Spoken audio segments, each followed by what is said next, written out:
So, I was on a couple of sites this morning, and gotta be honest with you, every site tells its own story. May not necessarily be visible, but every site tells a story. And I was on one site this morning, went in, know the foreman. His English isn't great, but he's a lovely, lovely, sweet guy. So we chatted away to him, had a laugh, and he was telling me that the boss was coming a little bit later. But already, then I did a walk around by myself. And what did I pick up on that site? I picked up that the guys weren't wearing safety gear. I know historically this builder doesn't tend to enforce it.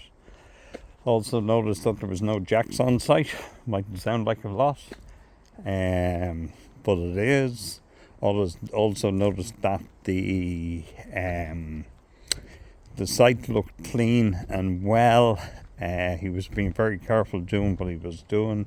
He was looking for solutions. He was solution orientated, and he had no skip on site, but he had everything piled up for a grab truck. So he was well organised.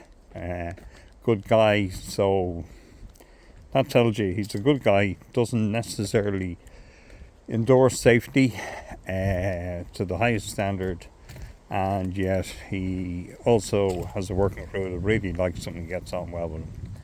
Then I went to another site, and I arrived at the site, and I know the builder well and I know his guys well, but there was one guy that I didn't know, and it was amazing how protective he was. He didn't know me, and he was asking what I was and who was I, and the other guys were kind of laughing, but they were letting him play out because the guys are funny and they also need entertainment. Then there was one that wasn't the same nationality as the other guys, and so anyway, that was good. That was grand. Then later I then heard that man was being ostracised and he was going to be fired because they established that materials were going missing. So on that side there was a toilet, and there was somebody protecting the builder in every possible way, and there was good decent things happening, but there's always a dynamic. Went to another site, and the homeowner was there, and it was touchable, the disharmony between the couple, and felt very, very sad, and I just wanted to get out of there. And it was touchable because it was over exaggerated, and you just said, no, time to go, time to get out of here. And then I went to another site, and nobody was there.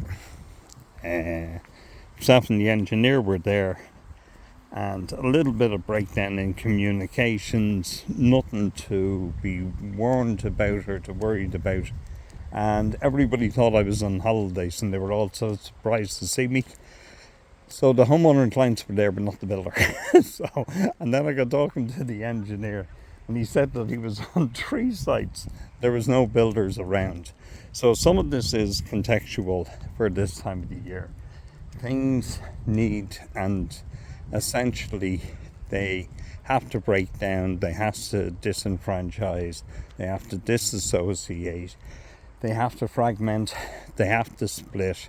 There actually has to be a separation. Psychoanalytically, the pressure is so high. There has to be a separation. Then I'm due in another couple of meetings tomorrow, and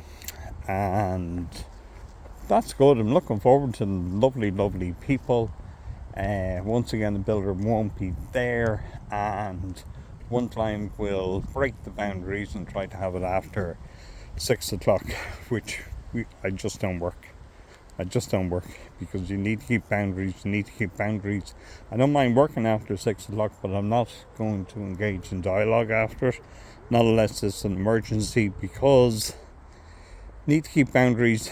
And if there's work after 6 o'clock, that's fine if it's quiet work, but not if it's dialogue, because you just end up cannibalizing yourself for the next day.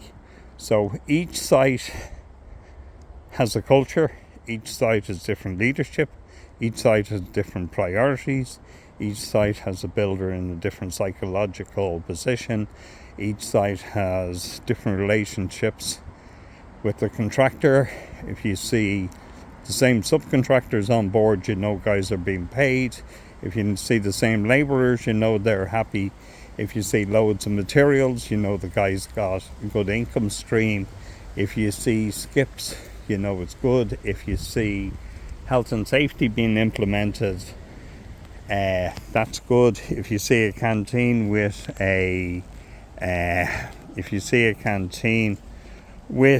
food in it, or a microwave, you know somebody's got the foresight to be looking at motivation beyond income.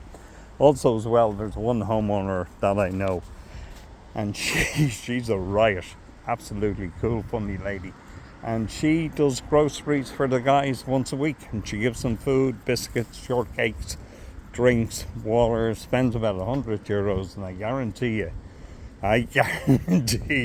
and the builder's actually a very funny guy. He says, I appreciate it, but she's playing the game. She's trying to play me, and she probably is.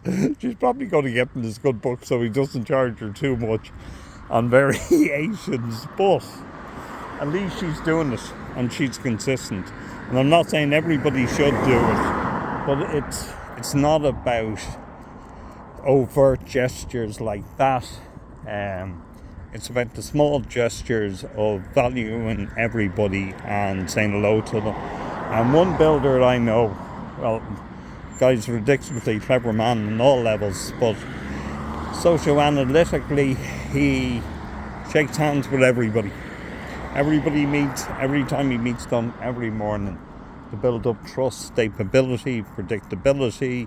He always has the same subcontractors working for him. So every single building site tells a story, and you can also see how that story changes over time as pressure is applied to the project, financially, mentally, emotionally, or even some outside components, you know, somebody's health or somebody's family health.